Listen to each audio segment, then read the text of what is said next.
What's up, everyone? Welcome to Talk Verdi to Me. I'm Carter, and today I'm going to be recapping my most recent race, the Baldface Scramble, the second race in the White Mountain Endurance Cup series that I've been racing.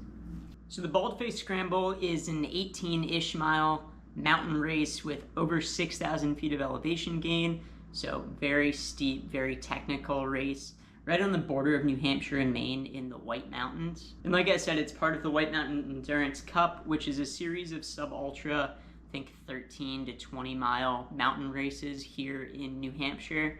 And you sort of have like standings tracking the best runners throughout the series.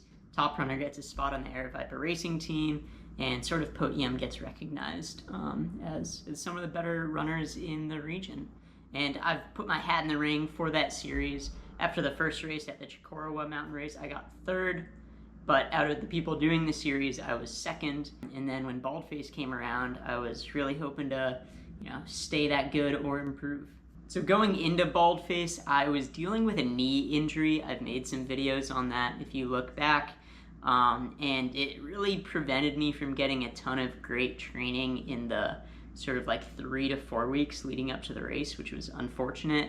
And I really wasn't sure how the knee was gonna sort of like handle the terrain and the length, because the longest thing I'd done was like I hit 3.5 hours on trail, but with a lot of hiking and like taking it very easy. And then I had done some really hard efforts on the trails, but like 4 miles sort of, so nothing too crazy. But I knew that the race was gonna go out hard, and I sort of just had to forget about the knee, just see how it feels, and just freaking rip it, And so the sort of main key members in the race that I was aware of was first Sam Galati, who was currently first in the White Mountain Endurance Cup series and an amazing descender. I sort of like leapfrogged with him a lot at Chicorowa, and then I was running the race. I'm a pretty strong climber.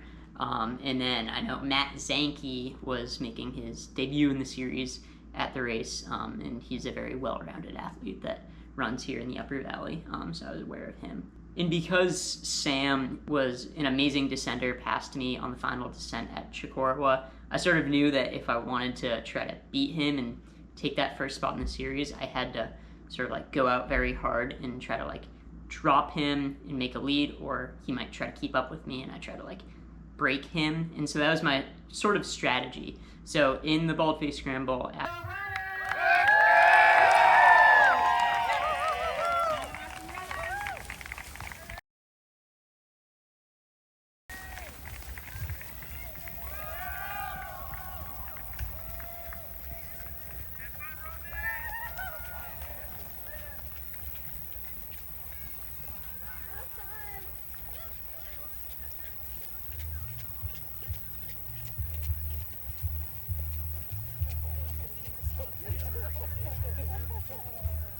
I went out freaking hot.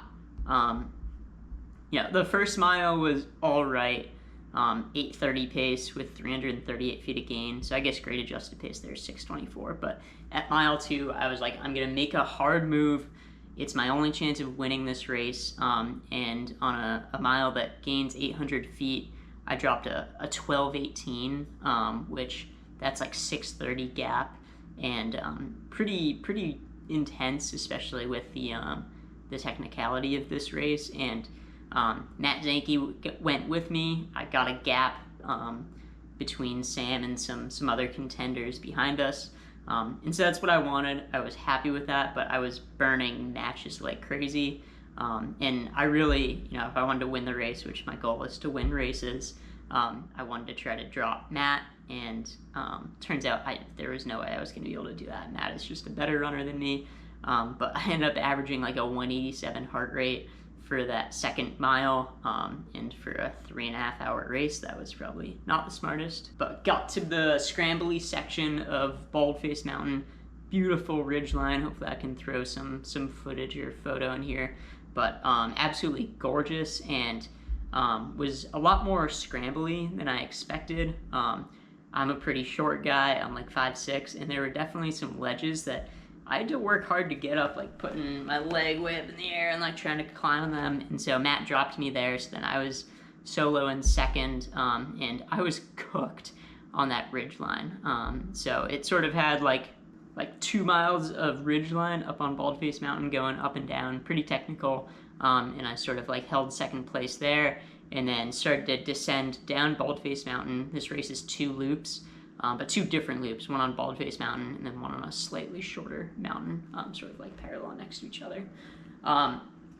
And, you know, I struggle on mountainous technical descents sometimes, so I was pretty terrified going down Baldface Mountain, but I was running pretty good. I was happy with my effort, but I did end up getting past about, you know, a quarter of the way down the technical descent off Baldface Mountain by Sam and this other runner. I think he goes by Buck Naked, but that's not his real name. There might have been this other guy, Aaron Newell, that was in the mix. I'm not really quite sure, but I was in 4th place going down most of the descent down Baldface Mountain on the first loop. And then once I got to a more mellow, runnable descent, I was able to pass Buck Naked and get into 3rd place coming into the aid station. Go, Carter!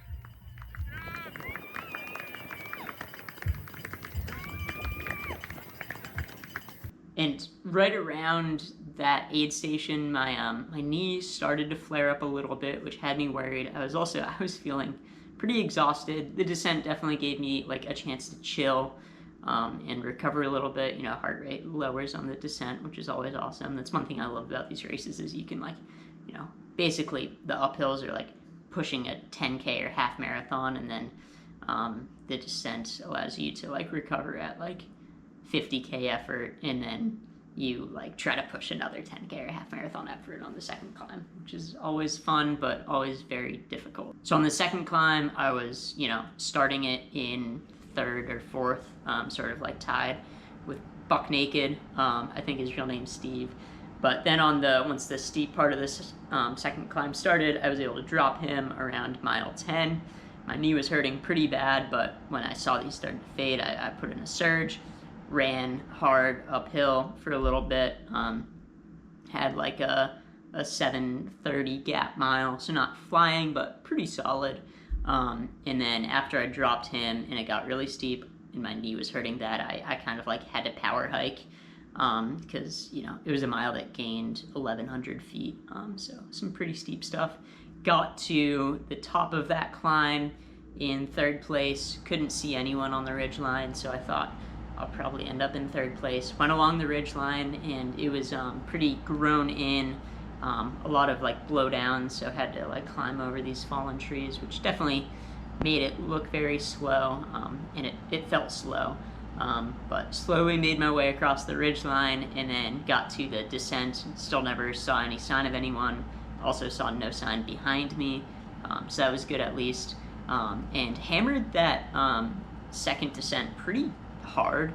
I was pretty happy with that. I was afraid someone's gonna catch me because I tend to pass on the climbs and get passed on the descents, but I didn't catch anyone. But I sort of I was proud of my effort at the end, but the quads were hurting, probably because of my lack of volume running downhill due to the knee injury and training, and I came into the finish line at mile 18.6 and 6,155 feet of gain in 3rd place.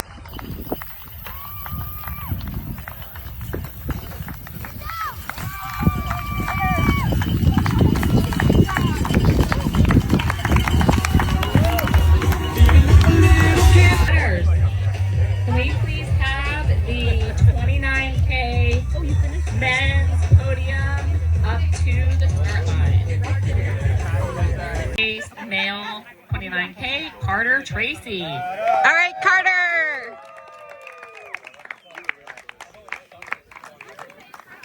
And let's give congratulations to 2nd place male, Sam Galati. Nice job, Sam.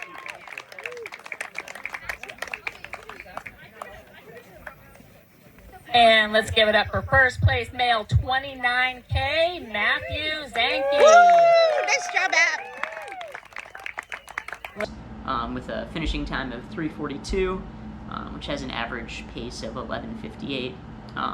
And, you know, on terrain where I'm gaining 300 feet per mile, 11:58 pace is solid, you know, and I think that I kind of really, like, screwed up a lot of people's races and made the times a little slow because of how hard I pushed that second mile, and sort of like people came with me, where the lead woman, who, you know, wasn't in our pack on the first climb, was gaining on us throughout the race and ended up finishing not that far behind us, where, you know, we got to the first summit like 20 minutes ahead of her, and that was only a 4-mile section or something, so a lot faster, and then she finished only like 10 minutes behind. So like she ran the entire last like 14 miles of that race faster than I think second through the rest men did, which is really impressive. She crushed it.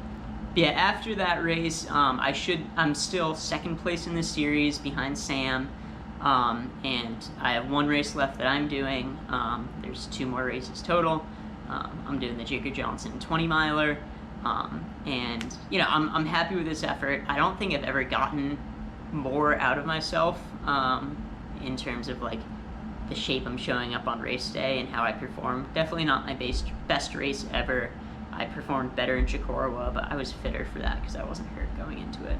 And, yeah, my average heart rate for this race, which was 3 hours and 42 minutes, was 176 beats per minute, which, you know, that's crazy high.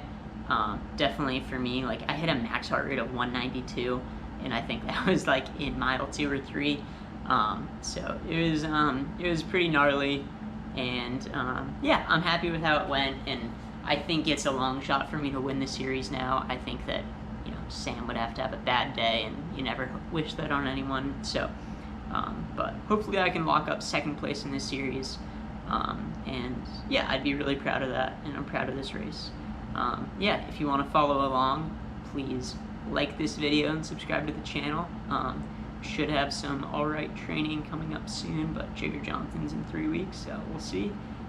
Yeah, and as always, keep on running.